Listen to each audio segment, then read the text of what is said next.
egiten. Adibidez, urrengo doinoa meñakos deitzen da harinarin bat.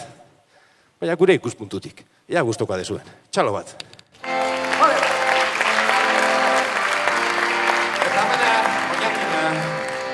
Rufinok esango leke modun, amer ez dugu inor dantza egiten, ez dugu ambienterik. Orduan dantza ez duzu egingo, baina zikeran eskuek gola altza bai, hori bai, ez da?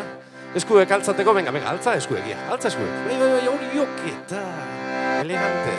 Eta ia horre txalak entzuten baitu bai.